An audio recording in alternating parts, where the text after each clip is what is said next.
রাসূল করিম সাল্লাল্লাহু আলাইহি ওয়াসাল্লাম হিজরত করবেন। হিজরতের কয়েক মাস আগে হযরত আবু বকর সিদ্দিক রাদিয়াল্লাহু তাআলা আনহুকে বলেছিলেন, আবু বকর, যে কোনো একটা রাতের মধ্যরাতে আমি এসে তোমাকে দরজায় নক করব।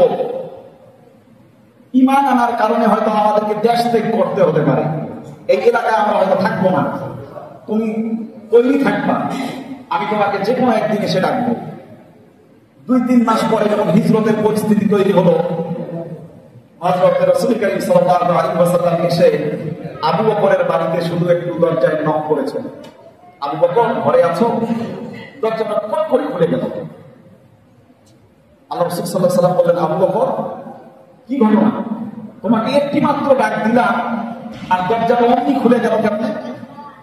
আল্লাহ রাসূল, আপনি যেদিন বলেছিলেন যে আপনি আসবেন আর আমাকে ডাকবেন, আমি সেদিন থেকে শুরু করে আজ অবধি একদিনও বিছানায় পিঠ লাগায় ঘুমায়নি, এই দরজার সঙ্গে দাঁড়ায় পিঠ লাগায় ঘুমাইছি। সুবহানাল্লাহ।